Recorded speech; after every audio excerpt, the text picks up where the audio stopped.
I'm sure everyone in this room has had someone in their lives affected by cancer or rheumatoid arthritis or psoriasis or Crohn's disease.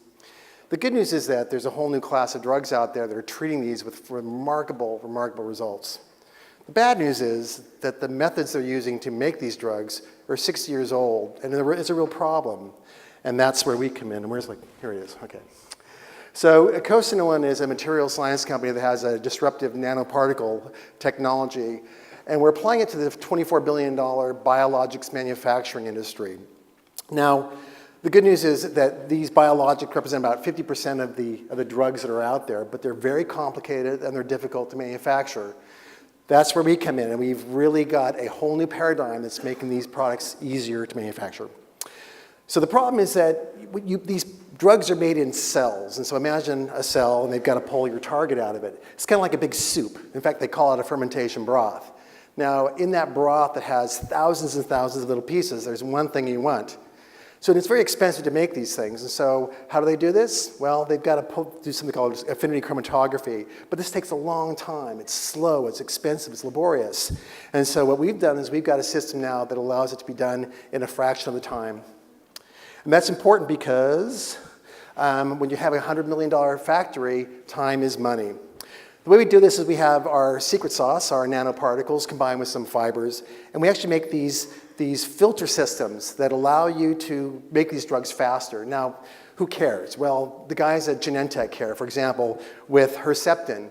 If we can take $40 per gram out of that $200 per gram manufacturing cost, that gives Genentech $45 million right to their bottom line.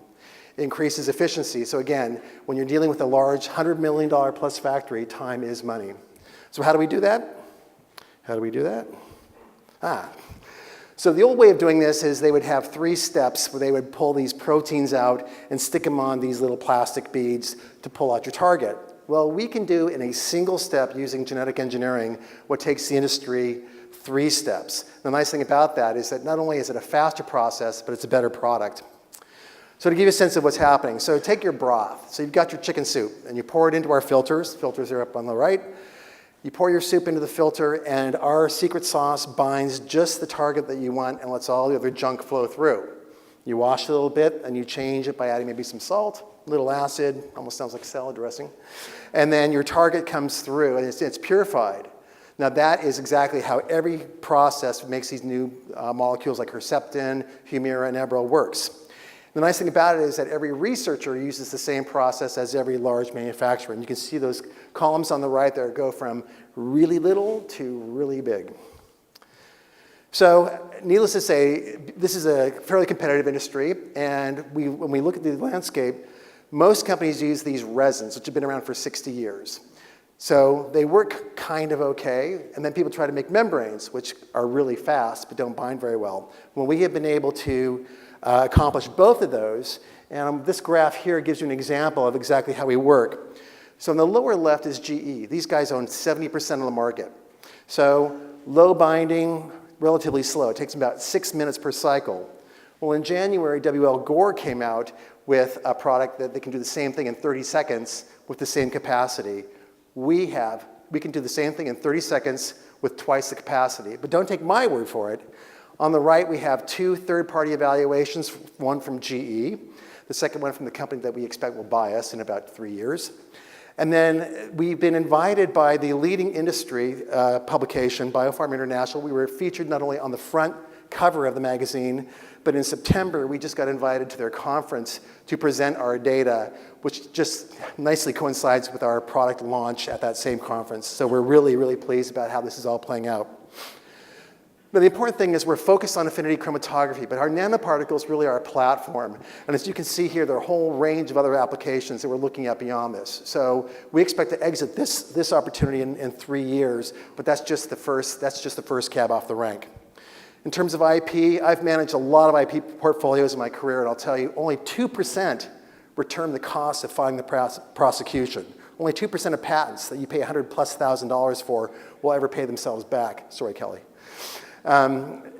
So our strategy is to basically find those choke points and protect those points. It's kind of like a toll booth on a freeway. You can drive as fast or wherever you want, but you got to go through the toll booth. So that's our patent strategy. In terms of our milestones, we currently have a $5 million pre-money capitalization or market value. After our launch in September, we expect that's going to go up to 10 once the industry is able to start get their hands on this. We expect that will then go up to 20 once we get into the process development preclinical stage. And then once we actually are part of an FDA application, we expect the value is going to increase up to $40 to $100 million. And the reason for that is it's not about revenue, it's about the ongoing 10-year sticky customer that you have as a result.